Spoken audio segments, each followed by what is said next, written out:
अकेले खड़े होने की हिम्मत रखो, दुनिया ज्ञान देती है साथ नहीं। हेलो दोस्तों, स्वागत है आपका अपने यूट्यूब चैनल मेट्रो से। मैं सिद्धार्थ वर्मा। आज की वीडियो में देखेंगे जो हमारी एक्सरसाइज क्लास 10th, यहाँ पर देखते हैं क्लास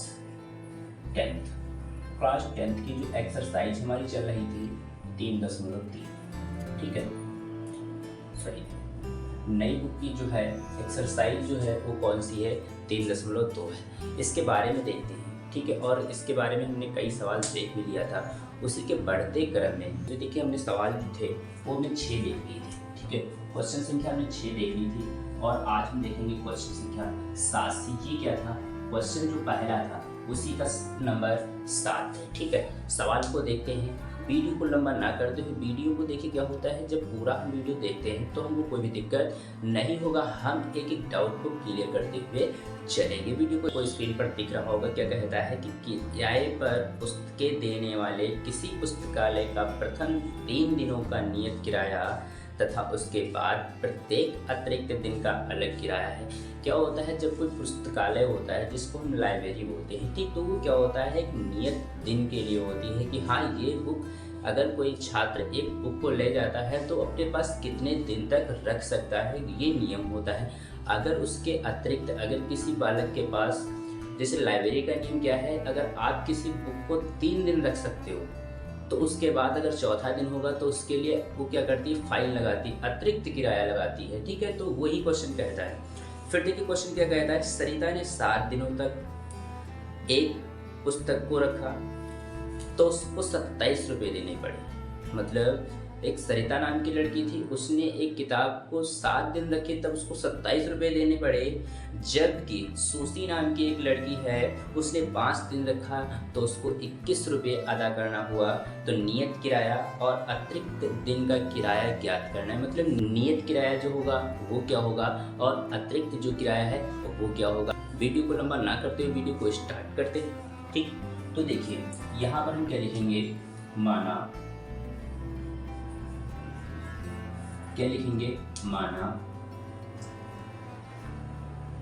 नियत किराया। नियत किराया जो है वो हमने मान लिया x रुपये, क्या मान लिया, x रुपये। और जब अतिरिक्त किराया जो है, ठीक है, वो क्या है तो देखते हैं। यहाँ पर लिखेंगे तथा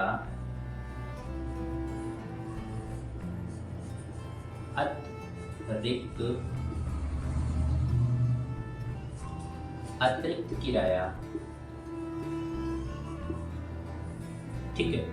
अतिरिक्त किराया जो है उसको हमने मान लिया y रुपये। अब देखो, जो एक सरिता नाम की लड़की है वो जो है किसी किताब को 7 दिन तक रखती है, लेकिन जो लाइब्रेरी का नियम है वो एक किताब को आप 3 दिन रख सकते हो। 3 दिन के बाद आपको क्या होगा, अतिरिक्त किराया देना होगा। तो यहाँ पर समझ लेते हैं, देखिए क्या होगा। जैसे एक सरिता नाम की लड़की और एक है सुसी नाम की लड़की, इसने 7 दिन एक किताब को रखा। तो देखिए 7 को हम 3 + 4 कर सकते हैं। सुसी ने 5 दिन रखा तो इसको हम लिख सकते हैं 3 + 2 लिख सकते हैं। ये बात आप लोग समझ रहे हैं, ठीक है। तो यहाँ एक चीज हमको ये याद रखनी है कि यहाँ पर सरिता, अब जो पुस्तकालय का नियम है वो 3 दिन नॉर्मल किताब रख सकती है, नियत किराया से वो सभी को किराया देना होता है, ठीक है।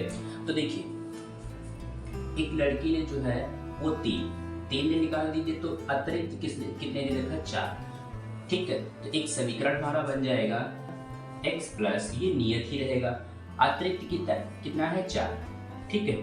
तो ये अतिरिक्त किराया 4 वही हो जाएगा। और इसने दिए कितने थे, सरिता ने 27 रुपये दिए थे। ये हमारा क्या हो गया, समीकरण नंबर 1। इसी प्रकार से सुसी जो है उसका भी नियत किराया है और उसने अतिरिक्त किराया जो है वो कितना दिया है, 2 दिन का दिया है। उसने कितना दिया था, 21 रुपये दिया था। ये समीकरण नंबर 1 बन गया, ठीक है। अब देखिए फिर से एक बार हम रिपीट करते हैं। ये नियत किराया है तो नियत हमने x माना था तो x रहेगा। अतिरिक्त किराया कितना था, 4 दिन का था तो 4 दिन हमने y माना था तो 4y हो जाएगा, ठीक है। और ये हमारा वही रहेगा, फिर क्या है 2 दिन रखा था तो कितना हो जाएगा 2 है। ये समीकरण हमारे 2 बन गए, ठीक है। सबसे ऊपर इसकी हेडलाइन जो थी वो क्या थी, विलोपन विधि की थी, ठीक। तो विलोपन विधि देख लीजिए यहाँ पर, विलोपन विधि क्या होती है,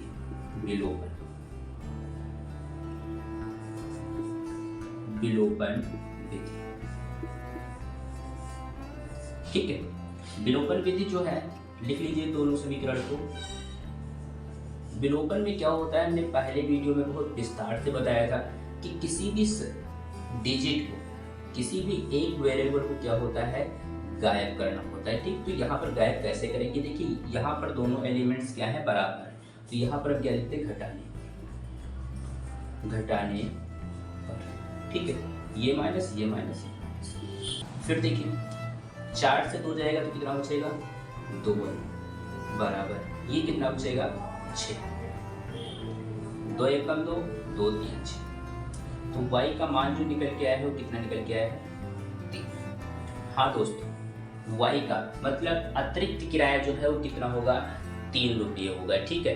अब देखिए क्या होगा, फिर हम क्या करें, y का मान समीकरण नंबर 2 में रख दें, कहाँ पर, 2 में रख दें। तो देखिए 2 जो है वो क्या है, x प्लस 2y बराबर 21। तो x की जगह पर हम कितना रखें, 3 रखें। तो यहाँ पर क्या होगा, x प्लस 2 गुणे बराबर 21। तो x बराबर ये कितना है, 21। इसको उधर ले जाएंगे तो ये कितना हो जाएगा, प्लस में उधर जाएगा 6 तो माइनस का हो जाएगा। तो x की वैल्यू जो है वो कितनी है, 15, ठीक है। अब देखो जो नियत किराया था, जो नियत किराया x माना था, x की वैल्यू जो है वो कितनी है, 15 रुपये, और y कितना था, 3। इसका मतलब नियत किराया जो था वो कितना था, 15 रुपये था, और अतिरिक्त एक दिन का किराया जो आता था वो कितना आता था, 3 आता था। यही इसका उत्तर है, आप लोग इसका स्क्रीनशॉट ले लीजिए, ठीक है। आपको कोई भी दिक्कत नहीं होगी, देखिए बहुत ही बिंदास तरीके से हमने बताया है, तोड़ तोड़ करके बताया है, आप लोगों को कोई भी दिक्कत नहीं। इसी के बढ़ते क्रम में क्वेश्चन नंबर हम 8 देखते हैं वो किस प्रकार से लगेगा, और वीडियो को पूरा देखोगे आपको समझ में आएगा। इसीलिए हमने क्या करते, इसीलिए हम क्या वीडियो को ज़्यादा लंबा खींचने की कोशिश नहीं करते हैं, ठीक है। 2-2 4-4 सवालों का वीडियो बनाते हैं ताकि आप लोग बोर ना हो, ठीक है। और इसी के बढ़ते क्रम में क्वेश्चन नंबर 8 देखते हैं। उसी के बढ़ते क्रम में क्वेश्चन नंबर 8 देखते हैं। स्क्रीन पर देखिए आपको क्वेश्चन दिख रहा होगा। देखिए क्वेश्चन क्या कहता है, दो संख्याएं 5:6 के अनुपात में है। कोई संख्याएं जो है वो क्या है, साथ में क्वेश्चन को हल करते चलते हैं, ठीक है। ये क्वेश्चन जो है पहले का जो है वो क्या है, 8 नंबर, ठीक है। यहाँ पर जो है, ठीक है, सॉल्यूशन हम इसका बताते चलिए। कोई 2 संख्याएं हैं जिनका अनुपात जो है वो क्या है, 5:6, ठीक है। क्वेश्चन ये कह रहा है, ठीक है। उसके बाद देखिए क्वेश्चन क्या कहता है, यदि प्रत्येक संख्या में 8 घटा दिया जाए तो वह अनुपात 4:5 हो जाता है, तो संख्याएं ज्ञात कीजिए, ठीक है।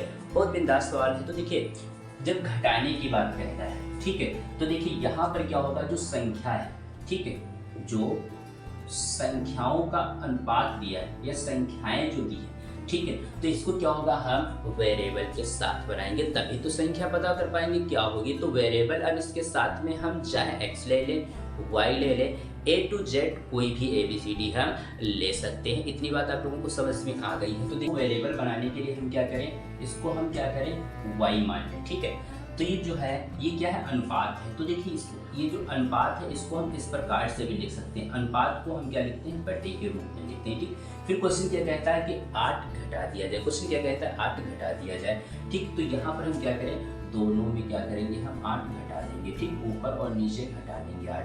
तो क्वेश्चन क्या कहता है, तो क्वेश्चन कहता है ऐसा करने पर जो अनुपात है वो क्या होता है कि 4:5 हो जाता है। क्या हो जाता है, 4:5। इसका मतलब ऐसा करने पर यह अनुपात जो है वो 4:5 हो जाता है, ठीक। इतनी बात आप लोगों को समझ में आ गई। यहाँ से हम क्या करें, संख्याएं निकालें, ठीक है। तो देखिए क्रॉस मल्टीप्लाई करें, हो जाएगा 25y - 8×5 = 40, बराबर 6 चौक 24, 24y माइनस 8 चौको 32। इन दोनों संख्याओं को इधर ले लीजिए, तो ये क्या हो जाएगा 25y, 24 प्लस में इधर आएगा तो माइनस ये, फिर इसको उधर ले लीजिए, कोई दिक्कत नहीं, माइनस का 32, इसको उधर ले जाएंगे तो ये प्लस का 4 बचेगा, केवल y बचेगा। और ये देखें तो कितना बचेगा, 40 से 32 जाएगा तो कितना बचेगा 8 बचेगा। y का मान हमारा निकल के आया है, कितना निकल के आया है 8। जो संख्या निकालने के लिए जो हमने अनुपात को माना था, वह अनुपात जो निकल के आया कितना निकल के आया 8 निकल के। अब संख्याएं याद करता है, कहने को कहता है, तो हम क्या करें, जो देखिए यहाँ पर जो संख्या थी एक क्या थी 5y थी और एक क्या थी 6y। तो देखिए 5 और y का मान कितना निकला 8। नीचे वाले में देखें 6y का मान कितना है 8, तो ये कितना हो जाएगा 8 पंचे 40 और ये क्या हो जाएगा 6 8 48। ठीक, तो यही दो संख्याएं होंगी जिनका अनुपात 4:5 होगा। बात समझ में आई? बहुत बिंदास सवाल था। देखिए इसमें कुछ नहीं था, केवल अनुपात दिया था। जब संख्या निकालने को कहेगा तब हम उन संख्याओं को वेरिएबल के साथ रखेंगे। जब वेरिएबल के साथ रखेंगे तब क्या होगा, ठीक है, ऐसा करने पर ठीक, तो इसमें हम क्या करेंगे वेरिएबल लाएंगे। वेरिएबल जो होता है वो क्या होता है, ए से लेकर के जेड तक जितनी भी ABCD होती हैं वो क्या होती हैं, वेरिएबल होती हैं। ठीक है, कुछ एक दो संख्याएं होती हैं जो कांस्टेंट के रूप में आती है, बट अपनी कंडीशन के अनुसार वो क्या होते हैं, हर वर्ड जो है ठीक है वो क्या होता है, अपनी कंडीशन के अनुसार वो हर संख्या जो है वो कहीं ना कहीं कांस्टेंट होती है। बट ठीक है, तो यहाँ पर क्या होगा, ठीक, इसको हमने वेरिएबल मान लिया, ठीक है, और 8 घटाने को कहा था, दोनों में 8 हमने घटा दिया। तब अनुपात क्या होता था 4:5 होता था। हमने इसको हल किया, y का मान निकाल लिया। संख्या जो हमारी थी क्या थी, y 5y/6y। हमने इसको अलग अलग कर लिया, इसको हल किया तो एक उत्तर प्राप्त हुआ। वो कौन सा है, एक 40 और एक। तो अगर इसको हम अनुपात के रूप में लिखना चाहें तो हमारा यही हो जाएगा 40:48। ठीक, इसको काटना चाहे तो काट सकते हैं, वरना हमारा यही क्या है आंसर है। यही तो हमारी क्या है संख्याएं। आई होप आप लोगों को सवाल समझ में आया होगा। ठीक है, और वीडियो को बिना स्किप किए बिल्कुल टेंशन फ्री होकर के वीडियो को देखिए, आपको कोई भी दिक्कत नहीं होगा। इसी के बढ़ते क्रम में क्वेश्चन ये हमारा पहले का 8 था, अब पहले का 9 देखते हैं। ठीक है, अब इसी के बढ़ते में क्वेश्चन नंबर देखते हैं 9। ठीक है, बहुत ही बिंदास सवाल है। इस प्रकार का पेपर में एक सवाल जरूर पूछा जाता है। देखिए क्वेश्चन क्या कहता है, पिता की आयु अपने दोनों पुत्रों की आयु के योग की 2 गुनी है। ठीक है, क्वेश्चन क्या कहता है कि पिता की आयु जो है वो अपने दोनों बच्चों, जो एक पिता है उसके 2 संतान हैं, दोनों की संतान को जोड़ दिया जाए तब उसका 2 गुना जो होगा वो क्या होगा, पिता की आयु के बराबर होगा। क्वेश्चन ये कहता है। ठीक है, फिर कहता है 20 वर्ष बाद, मतलब आज से तो क्या होगा हम जोड़ लेंगे। ठीक है, दोनों की आयु में। फिर क्या कहता है, उसकी आयु अपने बच्चों की आयु के योग के बराबर है। ठीक, ऐसा जब होता है ठीक है तो वो दोनों क्या हो जाते हैं, बराबर हो जाते हैं। ठीक, तो कहता है कि पिता की आयु ज्ञात कीजिए। ठीक है, तो पिता की आयु हमको ज्ञात करने को कहा है। तो देखिए बहुत ही बिंदास सवाल है, और ये सवाल जो है पहले का जो है वो कौन सा है, 9 नंबर है। ठीक है, सॉल्यूशन इसको हल करते हैं। ठीक, देखते हैं। ठीक है, तो देखिए क्वेश्चन क्या कहता है, पिता और 2 बच्चे, पिता के 2 बच्चे। ठीक है, तो यहाँ पर हम क्या लिखेंगे, माना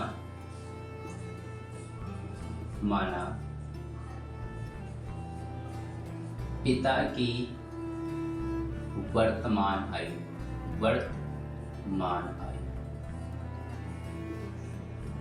मतलब इस समय पिता कितने वर्ष के हैं, x वर्ष के। बात समझ ली। यहाँ पर क्या करें, तथा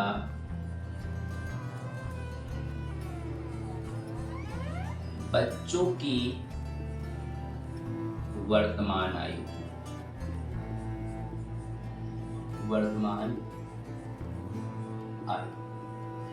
y वर्ष। ठीक है, इतनी बात आप लोगों को समझ नहीं आ रही।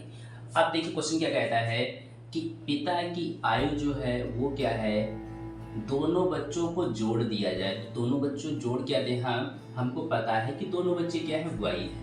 फिर कहता है दोनों बच्चों को जोड़ने पर उसका 2 गुना कर दिया जाए, तब क्या होगा, पिता की आयु के बराबर होगा। ठीक, इतनी बात आप लोगों को समझ में आ गया। अब इसको अगर हम इधर ले लें तो x ये प्लस में इधर आएगा तो माइनस। ठीक है, इसको क्या मान लें हम, समीकरण नंबर 1 मान लें। इतनी बात आप लोगों को समझ में आ गई है और इसमें कोई भी दिक्कत नहीं होगी। ठीक है, फिर क्वेश्चन कहता है 20 वर्ष बाद। ठीक है, 20 वर्ष बाद मतलब भविष्य की बात करता है। ठीक है, तो हम क्या करेंगे, पिता और पुत्र क्या करेंगे, पिता और पुत्र की आयु में 20 जोड़ देंगे। ठीक है, क्या होगा, आज से मतलब दोनों की वर्तमान आयु, ठीक है, प्लस 20। इतनी बात समझ में आई कि सर आपने यहां पर 20 प्लस 20 क्यों कर दिया। हाँ दोस्तों देखिए, यहां पर जैसे ये बच्चों की संख्या है, लेकिन यहाँ पर बच्चे हैं तो यहाँ पर हमने मान लिया A और B है। ठीक है, तो इसमें 20 वर्ष है, बट इसमें ये जो है ये टोटल है, इसके अंदर कितने बच्चे हैं, 2 बच्चे। कितने बच्चे हैं, 2 बच्चे। जब मान लीजिए इसका नाम है सोनू और इसका नाम है मोनू,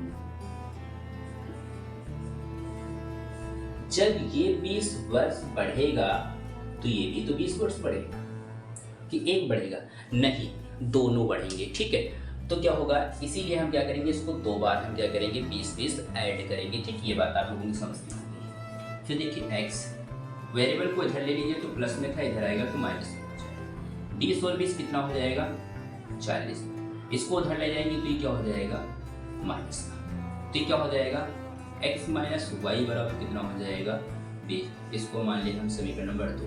हाँ दोस्तों, यहाँ तक हमारे हिसाब से आई होप यहाँ तक किसी को कोई भी दिक्कत नहीं होगी। ठीक है, अब देखिए यहाँ पर लिखेंगे विलोपन विधि से, विलोपन विधि, विलोपन विधि से। ठीक है, तो विलोपन विधि जो है वो क्या होगा, दोनों समीकरण को लिख लेंगे, x माइनस 2y बराबर 0। फिर क्या है, x माइनस y बराबर 20। इसको तो यहाँ पर लिखेंगे घटाने में।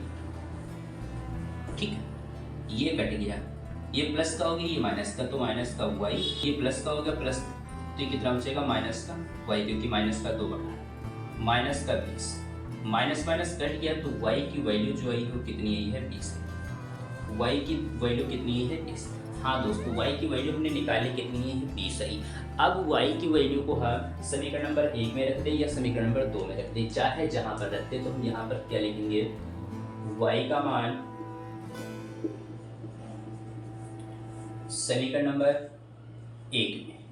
ठीक, समीकरण नंबर 1 में रखेंगे तो समीकरण नंबर 1 जो है वो क्या है, x माइनस 2y बराबर 0। तो y की जगह पर हम कितना रखते हैं, 20। तो ये कितना हो जाएगा, x माइनस 2 गुणे 20 बराबर 0। ये कितना हो जाएगा, x माइनस 20 गुना कितना हो जाएगा, 40 बराबर 0। इसको इधर ले लेंगे तो x का मान कितना आ जाएगा, 40। ठीक है, अब एक चीज हमको याद रखना है, x हमने किसको माना था, x हमने किसको माना था, पिता की आयु। तो पिता की आयु जो है जब 40 वर्ष होगी तब बच्चों की आयु जो होगी वो क्या होगी, 20 वर्ष होगी। यही हमारा क्या है, फाइनल उत्तर है। ठीक है, यही हमारा क्या है, फाइनल उत्तर है। आई होप आप लोगों को ये सवाल समझ में आया होगा, स्क्रीनशॉट ले लीजिए। देखिए, बहुत ही बिंदास तरीके से, बहुत ही लाजवाब तरीके से बता रहा हूँ कि किसी भी प्रकार की आप लोगों को दिक्कत ना हो, आप लोगों को ये ना लगे कि हम ऑफलाइन पढ़ रहे हैं या ऑनलाइन पढ़ रहे हैं। ठीक है, आपको कोई भी दिक्कत नहीं होगी। ठीक है, आप लोगों ने स्क्रीनशॉट ले लिया है। ठीक है, और इसमें कुछ नहीं था। ठीक है, क्या कहता था, मैं इसको एक बार रिपीट करे दे रहा हूँ। ठीक है, पेपर की दृष्टि से बहुत ही अच्छा सवाल है। इसमें कहता है मानव पिता की आयु जो है वर्तमान आयु को हमने x माना था, ठीक है। फिर क्या कहता था, बच्चों की आयु जो है वो हमने उसको y मान लिया, ठीक। फिर क्वेश्चन क्या कहता था कि पिता की आयु पुत्र की आयु जो है उसका 2 गुना कर दिया जाए तब पिता की आयु के बराबर होगी, ठीक। तो हमने क्या किया, पिता की आयु और बच्चे की आयु को 2 गुना कर दिया, तभी आपस में क्या हो गए, बराबर हो गए। क्वेश्चन ये कहता था, इसको हमने इधर ले लिया तो x माइनस 2y बराबर कितना हो गया, 0 हो गया। ये भी आप समझ में आ गया। फिर क्वेश्चन कहता है 20 वर्ष बाद, मतलब वर्तमान से, जैसे यहाँ पर सोनू मोनू में हमने माना है, तो ये किसी पिता के 2 बच्चे आज 5 साल के हैं, तो 20 साल आगे भविष्य की बात कर रहा है तो 25 साल के हो जाएंगे, ठीक है। तो हमने क्या किया, जोड़ दिया। फिर यहाँ पर देखिए, इसमें हमने x में 20 जोड़ा, y में भी 20 जोड़ा, बट यहाँ पर 2 बार 20 जोड़ा। क्यों जोड़ा, क्योंकि y जो है वो क्या था, बच्चों की संख्या थी। बच्चे कितने थे, 2 थे। a और b मान लिए, a सोनू हो गया, b मोनू हो गया। जब सोनू 20 वर्ष बढ़ेगा तो मोनू भी 20 वर्ष बढ़ेगा, ठीक है। तो ये बात हमारी इतनी हो गई। इसको हल कर लिया और विलोपन विधि से हमने y का मान निकाल लिया। y का मान हमने समीकरण नंबर 1 में रख दिया, तो हमारा x का मान निकला। x किसकी आयु थी, पिता की आयु थी। पिता 40 वर्ष का था, तब बच्चे उनके कितने थे, 20 वर्ष के थे। आई होप अब आपको बिल्कुल डाउट क्लियर हो गया होगा। अगर कोई डाउट बचा होगा, इसी के बढ़ते क्रम में पहले का लास्ट क्वेश्चन है, बचा हुआ है 9 क्वेश्चन हो गए। 10वां जो क्वेश्चन है उसको देखेंगे और फिर अब इस क्वेश्चन का जो है पहले का 10वां सवाल है। पहले में 10 सवाल थे, फिर इसके बाद सेकंड, थर्ड, फोर्थ बहुत सारे सवाल इस वीडियो में देखेंगे, ठीक है। तो लास्ट सवाल इस क्वेश्चन के अंतर्गत लास्ट पॉइंट है, उसको देखेंगे, फिर अगला क्वेश्चन देखते हैं। देखिए क्या कहता है, 2 परीक्षा कक्षाओं ए और बी में कुछ विद्यार्थी, ठीक है। 2 परीक्षा कक्षाओं में ए और बी में कुछ विद्यार्थी हैं। दोनों कक्षाओं में विद्यार्थियों की संख्या बराबर करने के लिए ए से बी में 10 विद्यार्थी, परंतु बी से ए में 20 विद्यार्थी भेज दिए गए, ठीक है। तो देखिए क्वेश्चन क्या कहता है, ठीक है। साथ ही साथ इसको समझेंगे क्वेश्चन क्या कहता है। सॉल्यूशन, ये क्वेश्चन जो है वो कौन सा है, 10 नंबर है, ठीक है। तो देखिए एक कक्षा में विद्यार्थियों की संख्या, ठीक है, विद्यार्थियों की संख्या, ठीक है, वो हमने मान लिया x। तो b कक्षा में विद्यार्थियों की संख्या को हमने क्या मान लिया, y। इतनी बात आप लोगों को समझ में आ गई, इसमें हमने कुछ नहीं किया है, ठीक है।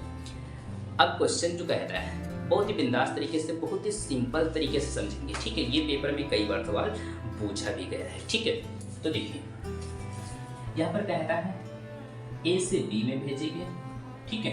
एक लाइन इधर बना लीजिए और एक इधर बना लीजिए, ए और बी कर लीजिए, ठीक है। समझने का प्रयास करना, हम दोनों देखेंगे। ए एक्स था, बी क्या था, वाई था। इधर भी कर लीजिए, ए क्या था और बी क्या था।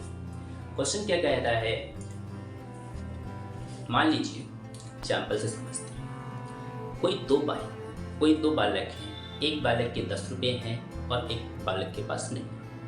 तो एक बालक फर्स्ट है और दूसरे को सेकंड मानते हैं। फर्स्ट विद्यार्थी जो है वो सेकंड विद्यार्थी को 10 रुपये दे दे, तो फर्स्ट विद्यार्थी के पास कुछ नहीं बचेगा, वो माइनस में चला जाएगा। लेकिन सेकंड विद्यार्थी जो होगा वो क्या होगा, प्लस में चला जाएगा। बात समझ में आई?